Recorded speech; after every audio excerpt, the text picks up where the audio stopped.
A palavra de Deus diz em Atos capítulo 2, a partir do verso 42: e perseveravam na doutrina dos apóstolos e na comunhão, no partir do pão e nas orações. Em cada alma havia temor, e muitos prodígios e sinais eram feitos por intermédio dos apóstolos. Todos os que creram estavam juntos e tinham tudo em comum. Vendiam as suas propriedades e bens, distribuindo o produto entre todos à medida que alguém tinha necessidade. Diariamente perseveravam unânimos no templo, partiam pão de casa em casa e tomavam as suas refeições com alegria e singeleza de coração, louvando a Deus e contando com a simpatia de todo o povo. Enquanto isso, acrescentava-lhes o Senhor dia a dia os que iam sendo salvos. Vamos orar ao Senhor, irmãos, nesta manhã. Pai, esta é a Tua palavra. Nós estamos aqui, ó Deus, para lhe prestar culto, pois somente o Senhor é digno do nosso louvor e de nossa adoração. Deus, toda a sujeira que acumulamos nos dias, nas semanas, nos meses, que possamos agora, ó Senhor, nos arrepender diante de Ti, que haja quebrantamento, Senhor, que haja sinceridade de espírito, que possamos nos voltar para o Senhor com toda a força do nosso ser, e que a boa semente da Tua palavra, ó Pai, possa cair em boa terra, produzindo frutos de 30, 60 e 90 por um. Ó Deus, somente o Senhor é aquele, ó Deus, que não recusa, ó Deus, um coração quebrantado e contrito. Por isso nós nos colocamos diante de Ti, porque a Tua palavra é salvação para todo aquele que nele crê. E nós aqui, ó Deus, olhamos para Ti, olhamos para a Tua palavra, na certeza e convicção, ó Deus, que o Senhor reúne os Seus eleitos, a Sua igreja, pela pregação da palavra. É o que nós oramos em o nome santo de Jesus. Amém e amém. Pertencimento é a palavra. E essa palavra, ela está em alta no nosso tempo. E quando nós falamos de pertencimento, inevitavelmente, para alguns isso é de suma importância. Pertencimento a um grupo, pertencimento a uma instituição, pertencimento a uma classe. O bem da verdade é que todos querem de alguma forma pertencer. Mas logicamente nós não podemos esquecer daqueles que não dão tanto crédito para isso. Existem aqueles que não querem pertencer a nada e a ninguém, a nenhum tipo de classe ou grupo. Para aqueles que valorizam pertencer, alguns podem dizer assim: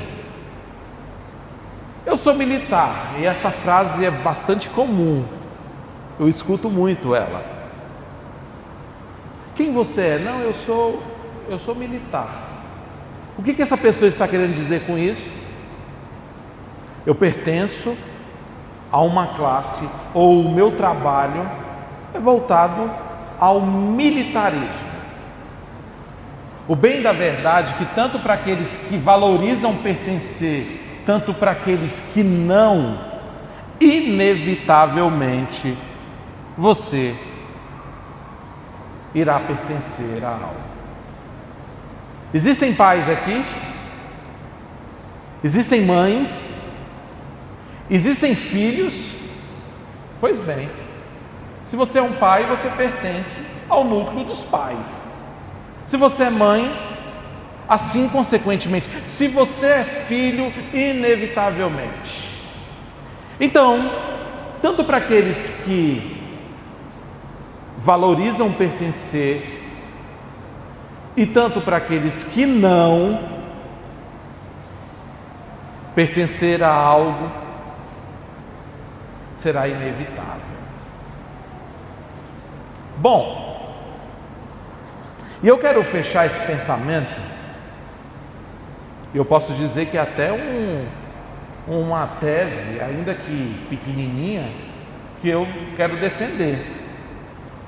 Porque eu sei que muitos vão dizer, não, eu não pertenço e nem quero pertencer. Mas, pois bem, então vamos trazer para a palavra de Deus. Em Antioquia, em Atos capítulo 11, verso 26, foram os discípulos.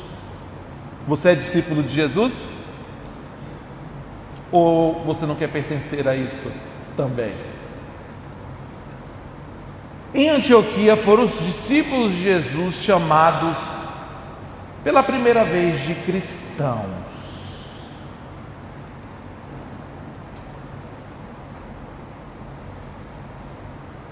O bem da verdade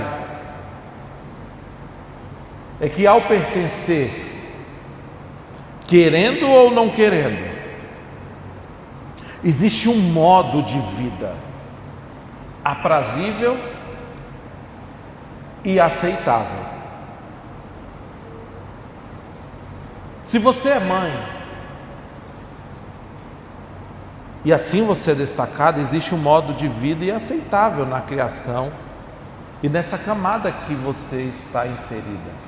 Se você é filho, também existe um modo de vida. Se você é militar, e eu gosto muito de sintetizar nessa questão do militarismo, porque o militarismo ele preza substancialmente pela questão da uniformidade.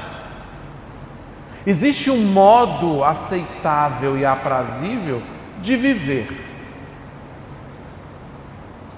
Mas será que quanto cristãos, será que quanto convertidos, nascidos de novo, que é aquilo que Jesus enfatiza, se não nascerdes de novo, não pode ver e nem entrar no reino de Deus. Se como cristãos, uma vez transportado do reino das trevas, nas práticas do mundo, vivendo sob o domínio do inimigo, se como cristãos não mais realizando, como diz lá em Efésios capítulo 2, o desejo da carne e dos pensamentos, qual é o modo de vida como comunidade e como povo de Deus que devemos viver? Calvino irá trazer que esses trechos que nós lemos nessa manhã, do versículo 42 ao 47, descrevem o modo de vida da comunidade cristã primitiva em Jerusalém. E isso está de acordo com aquilo que diz lá em Efésios, no capítulo 4, que devemos viver de forma digna da vocação em que fomos chamados. Então, se você é discípulo de Jesus, se você foi chamado a tamanha salvação, existe um modo de vida aceitável, aprazível, para se viver nessa lida rumo à cidade celestial. Se você de fato experimentou, e se de fato somos novas criaturas em Cristo Jesus, somos convidados a essa verdade.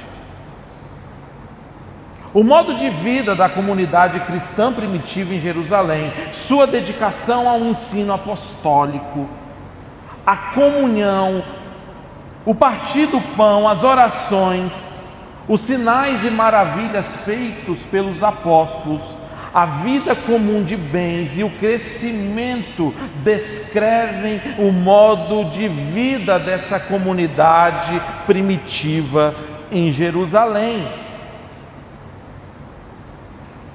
Calvino também irá observar que esse trecho mostra as 4 instituições da igreja primitiva: ensino, comunhão, partir do pão e orações.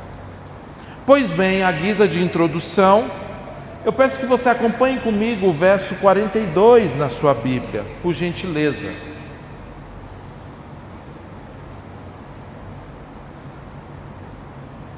E perseveravam na doutrina dos apóstolos e na comunhão, no partir do pão, nas orações. Eu quero destacar em primeiro lugar aqui essa palavra perseveravam. O significado dela em nosso dicionário comum é o ato de conservar-se firme ou constantes. Eles perseveravam, eles se conservavam firmes e constantes na doutrina, na palavra. E que doutrina é essa e que palavra é essa? Aquilo que os apóstolos aprenderam do próprio Jesus, em seus ensinos e sua obra. Ora, falar de doutrina para alguns gera automaticamente uma aversão. Doutrina, misericórdia. Porque muitos assimilam isso a conceitos e normativos humanos. Só que doutrina destacada na Bíblia é aquilo que aprendemos de Cristo Jesus e aquilo que encontramos em todo o bloco nas Escrituras, concernente àquilo que Deus fez e estabeleceu em sua palavra. Portanto, doutrina não é algo aleatório, sem fundamentação, ou é algo que é qualquer coisa. Ao ouvir a instrução de Cristo, ao ouvirmos o ensinamento de Cristo a respeito daquilo que Jesus começou a fazer e a ensinar em sua palavra, a respeito de sua doutrina, qual o efeito disso em nosso viver? De fato, estamos concentrados nas palavras e nos ensinamentos de Cristo Jesus? O interessante é que quando eu digo aqui que doutrina apontada, quando diz e perseveraram na doutrina dos apóstolos, não sendo como algo aleatório ou algo sem fundamentação, mas aqui está indicando solidez estabelecida no ensino empregado. Existia uma solidez, existia e existe uma verdade estabelecida. Irmãos, para um tempo que prova todo tipo de comida, todo tipo de doutrina, essa palavra ela é muito pertinente. Se você chegou aqui, a sua alma ela é tão sedenta. Se você chegou aqui que parece que seus pecados eles são tão vermelhos como a escarlata. Se você chegou aqui, você está tão pesaroso diante de Deus, que o seu semblante recai.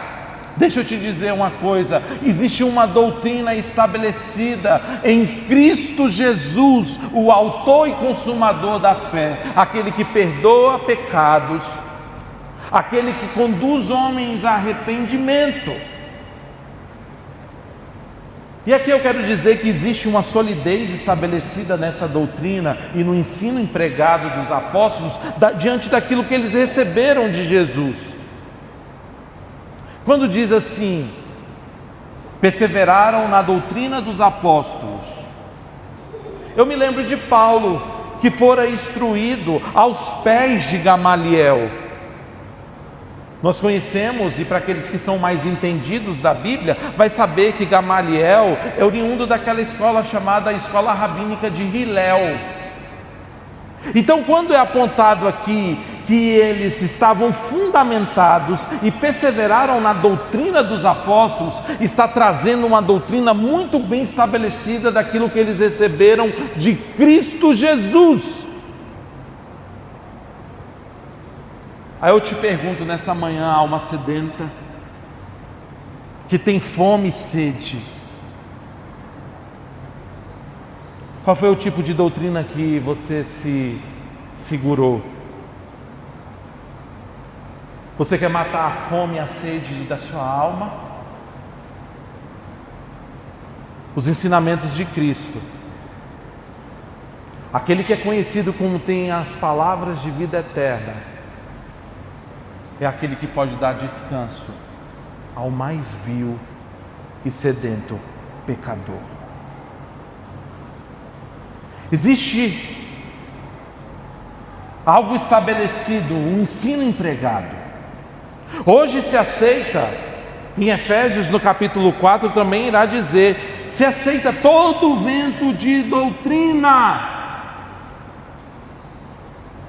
Ora, eu posso aqui garantir, efetivamente, eloquentemente, que o tipo de evangelho que se ofereceram há 20, 30 anos, um evangelho palatável, imiscuído, em que se valorizava tanto as sensações, pessoas foram para esse tipo de doutrina e ficaram 10, 20, até 30 anos e diziam, como eu estou aqui, mas parece que não tornou nenhum efeito na minha vida, porque somente a verdade de Cristo, o Evangelho de Cristo que perdoa e leva o pecador ao arrependimento.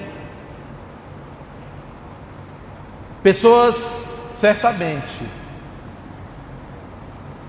podem viver enganadas, podem viver o auto-engano, por não terem recebido e perseveraram na doutrina dos apóstolos. Uma marca dessa comunidade do primeiro século é que a doutrina, aquilo que eles receberam, o Evangelho de Cristo Jesus, era super valorizado e se tinha total atenção, ao ponto que é dito que outro evangelho, ainda que seja pregado por homens, ainda que seja pregado por anjos, se não for o evangelho centrado na pessoa e na obra de Cristo Jesus, é anátema, é objeto de destruição. Então, meu irmão e minha irmã, a sua filosofia, aquilo que você aprendeu de repente por aí, que esteja fora da palavra, que coloca o homem no centro, é anátema. É anátema.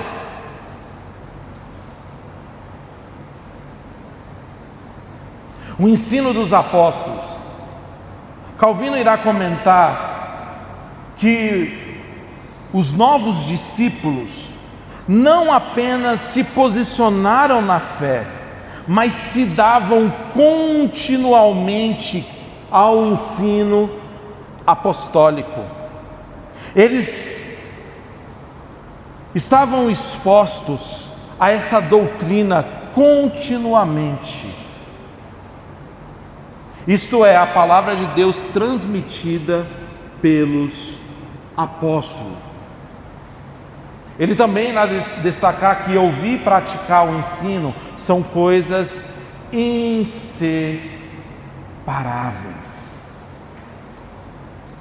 Também vale considerar que toda essa questão de perseverar na doutrina dos apóstolos está ligada diretamente àquilo que eles viveram naquele grande ato de salvação que nós falamos na semana passada, onde muitos foram salvos. Essa realidade de perseverarem na doutrina dos apóstolos está ligada diretamente à fé genuína e verdadeira e ao arrependimento. Não é uma fé subjetiva. o ato de crer, mas ligado diretamente ao conteúdo objetivo da fé cristã. Isto é, o corpo de verdades reveladas nas Escrituras. Não se liga diretamente àquilo que culturalmente os homens dizem por aí. Eu creio em Jesus. Não, você acredita em Jesus? Não, eu acredito em Jesus. Mas não, é o ato, é uma fé que está firmada nas verdades reveladas nas Escrituras. E a fé em Jesus Cristo, o próprio Jesus diz: aquele que quiser vir após mim, negue-se a si mesmo, tome a sua cruz e siga-me. Não tem como servir a Jesus e servir outro Senhor. Ou Ele é Senhor e Salvador da sua vida, ou outro será. Eu vi um vídeo, esses dias eu até comentei ontem no nosso encontro nos lares, em que se pergunta a um homem: você crê em Jesus? Ele diz: não. Mas você não vai à igreja? Todos os sábados. Você está entendendo, irmãos, por que eu cheguei num ponto como pastor? E eu vou dizer uma coisa: não existe em mim uma preocupação exacerbada se o povo vem ou não vem à igreja. Isso está fora do meu controle. Do que adianta? Este homem, ele diz que não crê em Jesus, mas vai à igreja todo sábado, em um ato meramente religioso. Você acha que essa adoração ela é aprazível e é aceitada pelo Deus? Ora, sem fé é impossível. Sem fé é impossível agradar a Deus, porque todo aquele que se achega a Ele precisa crer que Ele é Senhor e galardoador daquele que os buscam, que precisa crer que Ele existe e é galardoador. Ora, meu irmão e minha irmã, quantos de nós já fomos tantas vezes à igreja como este homem, incrédulos? Sentamos nos bancos da igreja incrédulos. Por isso, aquilo que é aprazível e aceitável ao nosso Deus é um coração quebrantado e contrito, um coração que crê não em apenas um dispositivo subjetivo, mas que crê em todo o corpo de verdades reveladas na Escritura, que crê em todo o corpo de verdades reveladas na Escritura, que está firmada na doutrina dos apóstolos. E este corpo, certamente, aceitas de doutrinas aceitas e confessadas por todos os verdadeiros crentes. A igreja é reunida por essa verdade comum. Por isso, um outro teólogo sistematizador que eu gosto muito, Berkhoff, vê a doutrina apostólica aqui como elemento essencial de unidade, não mero acordo institucional. Vale ressaltar que eles perseveravam na doutrina dos apóstolos e na comunhão. Alguns vão dizer assim: nossa, que povo lindo, eles têm comunhão, eles andam juntos, eles fazem tudo junto. Não existe comunhão verdadeira ou coinonia fora da verdade, fora da doutrina. Comunhão sem doutrina, sem verdade é uma falsa comunhão.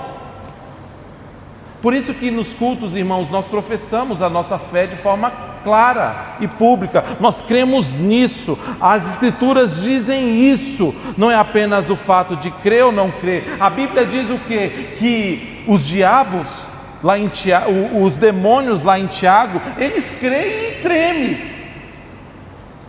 Se a nossa fé for emocional, teremos meramente uma fé como as dos demônios, que creem e que tremem.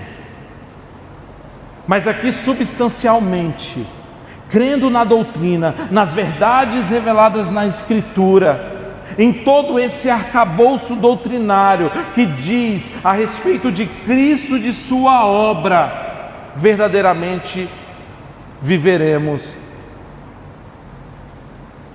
todo o preceito bíblico e a verdade do nosso chamamento. Por isso não dá para misturar doutrina dos apóstolos e mais misticismo religioso. Não dá para misturar doutrina dos apóstolos, doutrina bíblica das Escrituras e nova era.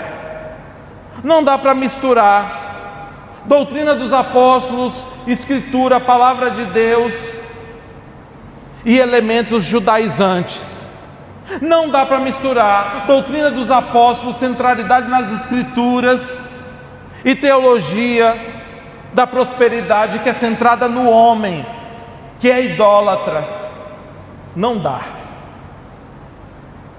Ou olhamos para a fé e para Cristo de maneira verdadeira e significativa, ou estaremos enganados. Eles perseveravam, eles se conservavam, eles se apegavam, eles eram expostos àquela verdade das Escrituras continuamente. Já teve gente que desistiu, irmãos. Teve gente que já desistiu de ouvir a palavra, já teve gente que já desistiu da doutrina de Cristo, que não faz mais sentido nenhum, e a esses eu digo nesta manhã, verdadeiramente nasceu de novo,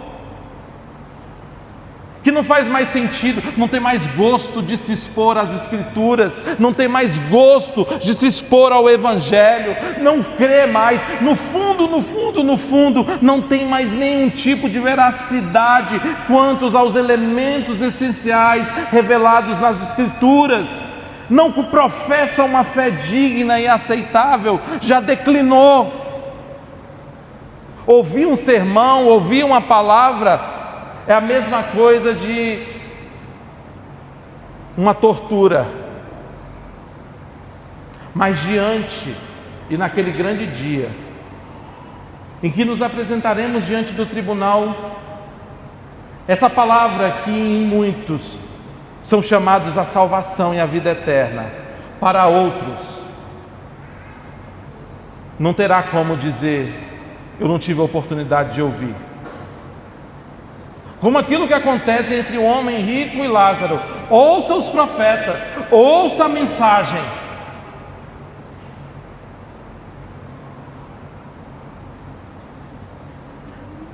E perseveravam na doutrina dos apóstolos, na comunhão, koinonia, sobre comunhão. Calvino ele vai assinalar que o termo abrange o compartilhar, a comunhão de vida, de missão, de fraternidade, não simplesmente ocasional, socialização, mas a comunhão real em Cristo e uns com os outros. Alguns vão dizer assim: o importante é ter amor.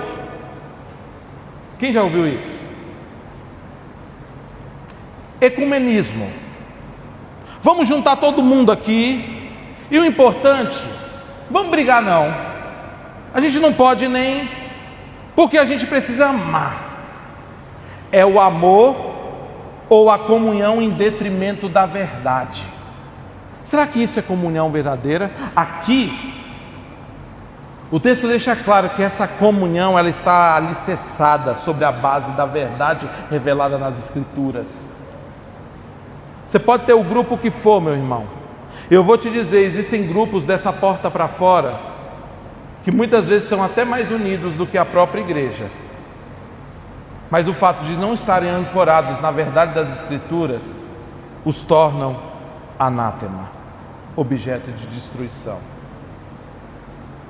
Ontem eu estava lendo um livro de um puritano chamado Richard Baxter, e ele diz que um dos pontos elementares no tocante à criação de filhos, um dos pontos elementares no governo do lar entre as partes, sabe qual é, Biel? o arrependimento de seus pecados, desses todos que ali fazem parte. Em suma, ele está dizendo que no tocante à família, aos filhos, ao governo do lar, se não houver arrependimento de pecado, voltado para a vida e salvação, é disfuncional. Você se arrependeu dos seus pecados? Você tem olhado para essa doutrina? Todas as comunhões que você faz parte, até mesmo dentro, fora da igreja, está alicerçado em uma doutrina maior, em um chamamento maior. Eles perseveravam na doutrina dos apóstolos, na comunhão e no partir do pão. Alguns teólogos vão reconhecer duas possíveis leituras: ou se refere formalmente à ceia do Senhor, ou genericamente ao compartilhamento da refeição comum entre os irmãos. Eu fico na mesma posição de Calvino, que se refere que o partir do pão signifique, neste âmbito imediato, a ceia do Senhor ligada à comunhão cristã. Ora, no bloco anterior, essa leitura não diz que pessoas professaram a fé, pessoas se arrependeram verdadeiramente e houve um acréscimo de 3.000 almas, não foi isso que o texto diz? Que no sermão de Pedro a respeito de Cristo Jesus, a centralidade de sua obra, pessoas foram tocadas profundamente, e ali é dito: arrependam-se, eles se arrependem, eles são batizados, existe uma profissão de fé. Não é dito isso no texto aqui no capítulo 2? Pois bem, irmãos, uma vez que é chamada a tamanha salvação, nós somos convidados a uma ordenança. E que ordenança é essa? É aquela ordenança que o próprio Jesus, ele parte o pão e diz: façais isso, e beberei comigo novamente aonde? Nas bodas do Cordeiro. Por que tantas pessoas, porque muitas vezes nós temos profanado a ceia do Senhor? A ceia do Senhor,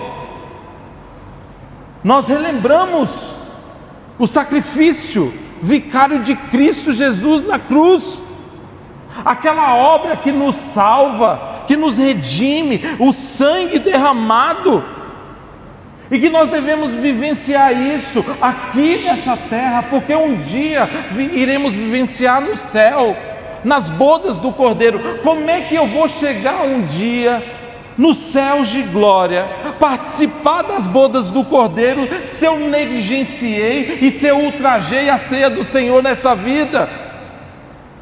Ceia do Senhor é comunhão entre o povo de Deus e Cristo, igreja. Nós não devemos profanar, nós devemos ser corpo, andarmos juntos, porque no céu de glórias é ajuntamento, é povo em comunhão com o Senhor, com o seu Cristo e uns com os outros. Por isso, não profane mais a ceia do Senhor, seja corpo, busque sim batizar-se, priorize a comunhão com Cristo, com a igreja, e viver de uma forma verdadeira e genuína para a glória de Deus Pai. Essa igreja modelo, e é um modelo aceitável de crentes convertidos, de pessoas que se renderam ao senhorio de Cristo Jesus. Eles perseveravam na doutrina dos apóstolos, na comunhão, no partir do pão e nas orações. A regularidade em oração como uma marca de comunhão com Deus, dependência contínua de Deus,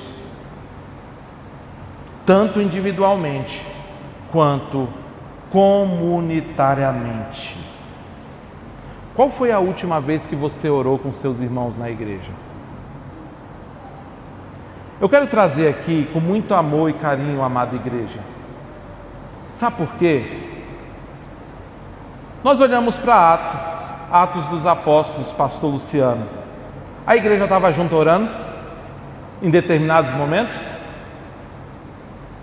Pedro está preso. Acontece aquele milagre todo. Quando ele chega, a igreja estava onde? Reunida?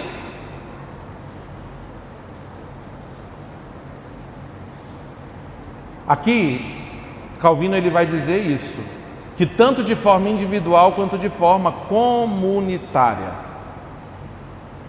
Jesus é aquele que convida os seus discípulos, Pedro, João e mais quem? Pedro, João, Tiago no barquinho, não é mesmo a música? Para orar, juntos, orando ao Senhor e com o Senhor. Ali aquela comunidade viu Jesus orando em todo o tempo. A palavra de Deus diz que quando as multidões seguiam Jesus, Jesus se retirava para os lugares ermos para orar. Se você fosse um pregador e multidões te seguissem, às vezes a gente quer a plataforma, mas Jesus não. A comunhão direta com o Pai. Como anda a nossa vida de oração? A nossa oração comunitária, a nossa oração individual, a nossa vida de oração. Nós temos oração aqui na igreja, irmãos, online, toda sexta-feira, 5h30 da manhã, antes do expediente. Aí você diz assim, pastor, misericórdia, 5h30 da manhã, antes do expediente. Eu vim aqui para a igreja, eu passava em frente aqui a Bluefit, ó. Essa região aqui do culto ao corpo, o pessoal chega, passa de roupa de academia 5, 5h30, mas eu sei, 5h30 pode ser muito complicado, né? A gente tem oração, você pode escolher um domingo no mês. São quantos, Samuel? São quantos, Rodrigo?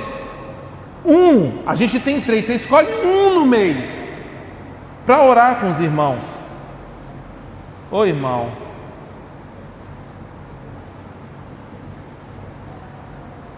em um dos países que se vive um avivamento maravilhoso, que é na Coreia, diz que se um candidato a ser pastor, se ele faltar um encontro de oração ou 2 no ano, ele está desclassificado.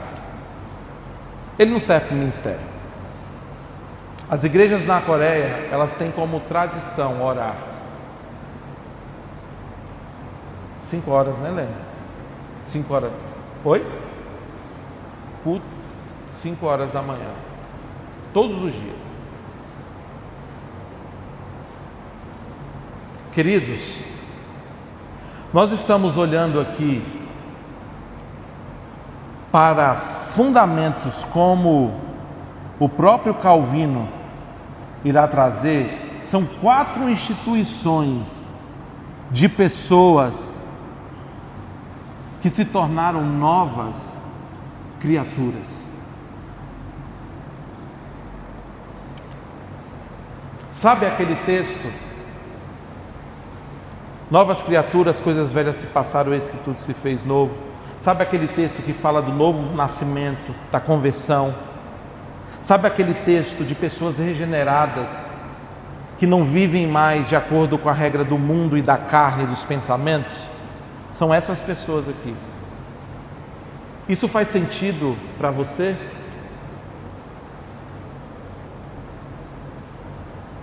De pertencer, aquilo que nós falamos no início, você anseia, e isso tem valor para ti, pertencer a esse grupo, a essa instituição do céu, porque eu tenho um recado para ti. Se de alguma forma não fores participantes dessa instituição do céu, você estará participante daquilo que nós conhecemos lá em Mateus capítulo 24, que naquele grande dia será lançado no lago de fogo Satanás, os seus demônios e os ímpios que não creram, que não nasceram de novo e que não viveram de forma digna da vocação. Essa palavra é dura, eu sei. Mas nós não podemos deixar de pregar a doutrina dos apóstolos.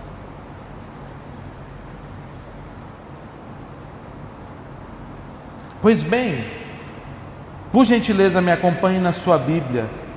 O verso 45, por favor.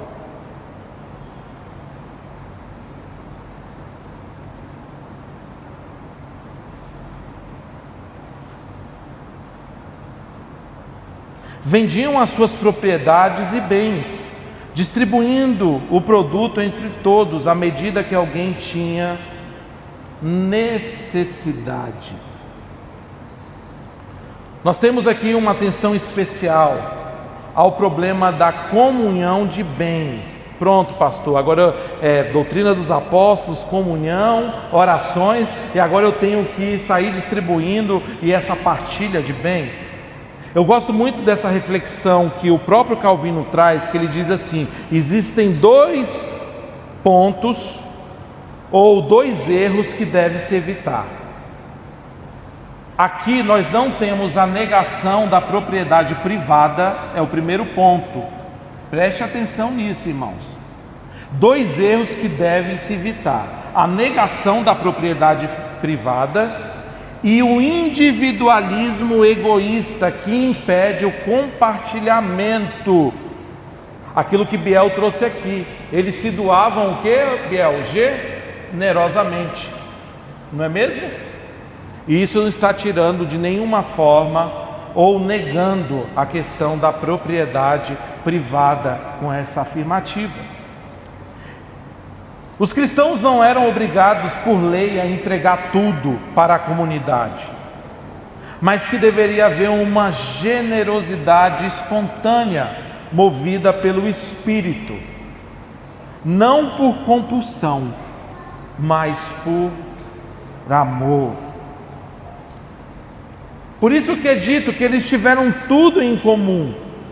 Aqueles que tinham seus bens, eles aplicavam para o uso dos necessitados no corpo de Cristo, sem extinguir o direito à propriedade privada.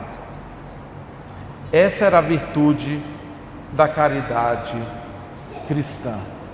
E fazendo um adendo aqui, igreja, nós estamos com um irmão que ele estava aqui em vários cultos, o Marcos, vocês vão se lembrar dele.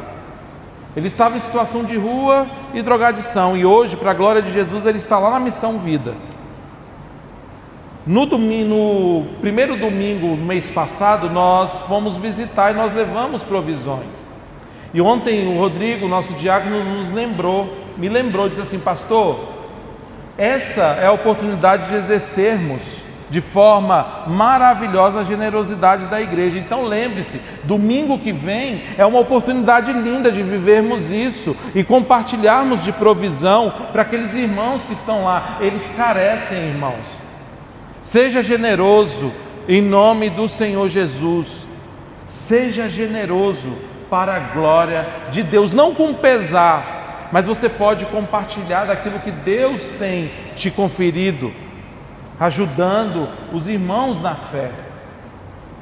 Outro ponto importante é que diz no verso 46: diariamente perseveravam unânimes no templo, partiam pão de casa em casa e tomavam as suas refeições com alegria e singeleza de coração. Aí você pode afirmar: pronto, pastor, é doutrina dos apóstolos, é comunhão. Quer dizer que uma vez que nascido de novo, é isso mesmo, irmãos, é doutrina dos apóstolos, é comunhão, orações, compartilhar e vivermos em amor uns com os outros. E agora, ir para o culto todo dia, é isso mesmo? Está pesado demais, irmãos? Jesus é aquele que diz que seus mandamentos, eles são o quê? Leves. Diariamente perseveraram unânimes no templo. Interessante que ele usa essa palavra duas vezes aqui, perseveravam no tocante à doutrina e perseveravam no tocante ao quê? A vida pública de adoração. Então quer dizer que concernente à doutrina, a palavra, tem que se haver o quê? Perseverança, porque são muitos falsos ensinos. Mas que também no tocante à adoração pública, a vida da igreja precisa haver o quê? Perseverança. Porque é fácil, irmão? Conservar-se em comunhão com os irmãos, em adoração pública é fácil? Lene, é fácil estar aqui todo domingo? Pastor Luciano, é fácil estar lá todo sábado? É difícil.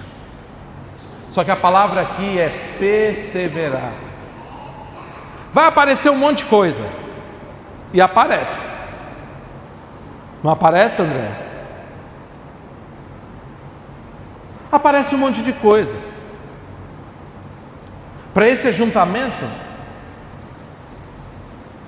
é certo, queridos, que se manter firme ou constante na vida de adoração pública deve ser um ato de amor e de rendição à glória de Deus. Se for um ato de religiosidade, não, eu não creio em Jesus, mas eu estou lá todo sábado, irmãos, não faz sentido. Mas um ato de amor.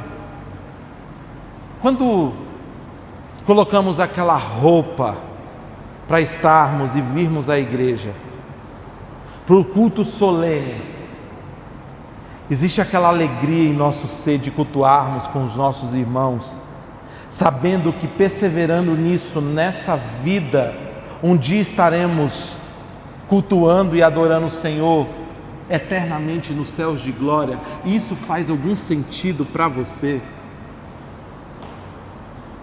Verdadeiramente essa vida de adoração que você vive aqui, essa vida de serviço no reino do Senhor, lá em Hebreus 10, 25 vai dizer: não deixemos de congregar-nos, como é costume de alguns. Ora, irmãos, isso pode sangrar corações e vida. Chegamos em um tempo em que esse trecho aqui, ele seria muito pertinente para os desigrejados, não é mesmo? Mas nós não temos mais a realidade dos desigrejados, mas dos semi-igrejados. Você sabe, já ouviu falar desse termo? Os semi-igrejados é uma nova categoria e grupo. Enquanto existem aqueles que perseveram no culto solene, no culto público, e logicamente, irmãos, eu não quero dizer aqueles que muitas vezes, como nós falamos, muitos irmãos me mandaram mensagem hoje dizendo que estavam doentes, outros viajam, outros trabalham, totalmente compreensível, mas logo nós nos encontraremos novamente. Mas a gente está falando aqueles que de repente, estando e aptos a estarem no culto, trocam por qualquer coisa. Se você pegar uma média de 4 vindas no mês, o semi-igrejado, ele consegue vir 1, 2 com muito esforço. Essa igreja, essa comunidade de lavados e remidos no sangue do Cordeiro, eles tinham fome, eles tinham sede, e mais do que isso, a despeito das situações que aconteciam, eles perseveravam na adoração ao Senhor. Não é fácil, irmãos. Comunidades inteiras estão abarrotadas de gente, saindo, de repente, seria mais fácil não atrair pela doutrina dos apóstolos. O que tem te trazido à presença de Deus? A adoração pública, o amor ao Senhor e à sua palavra, a comunhão entre os irmãos, que é bíblico? Ou seria muito mais fácil viver apenas de consumo? Sento, vou embora e se der nós aparecemos quando puder. Que Deus tenha misericórdia de nós. Verso 47, louvando a Deus e contando com a simpatia de todo o povo. Enquanto isso, acrescentava-lhes o Senhor dia a dia os que iam sendo salvos. Esse versículo evidencia a bênção visível de Deus sobre a comunidade fiel. Em primeiro lugar, uma comunidade com boa reputação, diz que eles caíram na simpatia de todo o povo, o crescimento orgânico da igreja. E vale ressaltar, irmãos, que uma igreja abençoada, uma igreja próspera, não é uma igreja que é medida pela quantidade de seus membros, mas uma igreja que é fiel à palavra de Deus.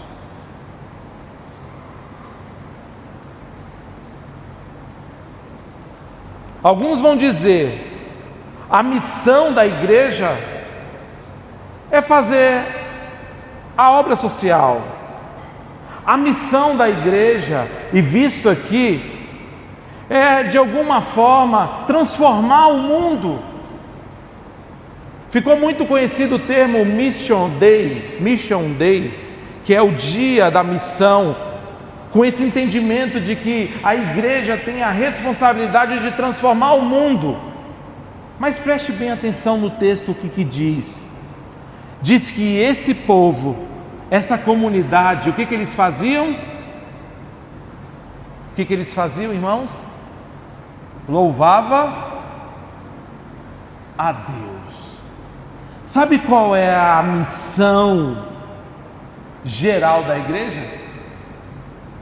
Glorificar a Deus. Meu irmão, você pode andar milhas e milhas e milhas para converter um pecador. Se a missão nossa, ou a missão da sua vida não for glorificar a Deus, da minha vida não for glorificar a Deus, aquela realidade que é dita aos judeus, vocês andam milhas e milhas para converter um prosélito. Quando esse se converte, ele é 2 vezes mais filho do diabo do que vocês. Isso é Jesus falando. Se não for uma vida para a glória de Deus, louvando o Senhor, se deleitando no Senhor, essa comunidade de pessoas regeneradas, de pessoas que ali tinham as suas vestes lavadas pelo sangue do Cordeiro, se deleitava em Deus, para o louvor e glória do nome dEle. A obra de salvação somente o Senhor pode fazer. Nós glorificamos o Senhor, nós exaltamos, nos deleitamos no Senhor. Em nossa missão especial, nós proclamamos o Evangelho e Deus vai acrescentando aqueles que vão sendo salvos. Você não precisa dar um jeitinho para atrair pessoas humanamente, carnalmente falando. Olha a parábola do reino, é ilustrada por uma pequena semente que cresce. Isso mostra que é o Senhor que faz crescer o reino soberanamente. E o que dizer de comunidades inteiras que adicionam pessoas por estratégias humanas, o nosso jeito, a nossa gerência, e vai se criando comunidades inteiras de falsos crentes.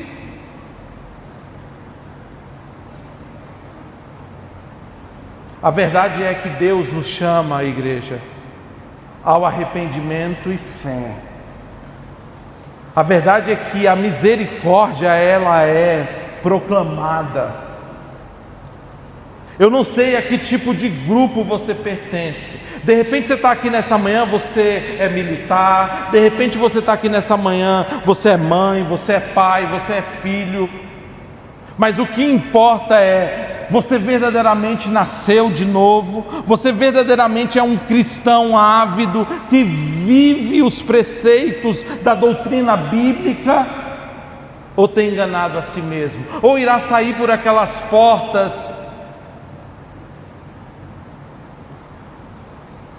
e para ti, tanto faz?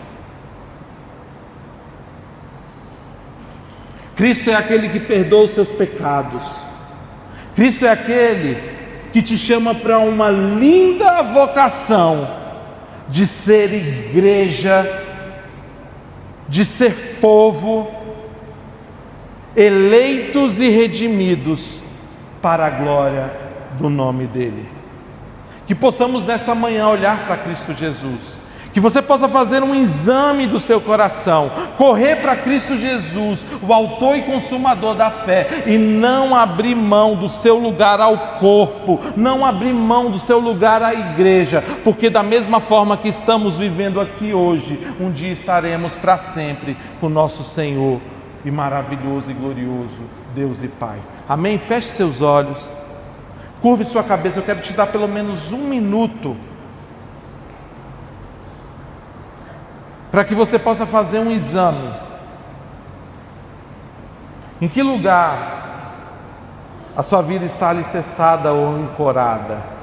Em que lugar nós estamos alicerçados e ancorados?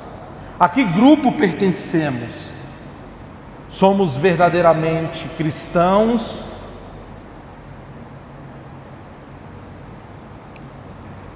Aqueles unidos a igreja gloriosa e celestial, ou estamos satisfeitos a estar ligados a meramente grupos terrenos e humanos?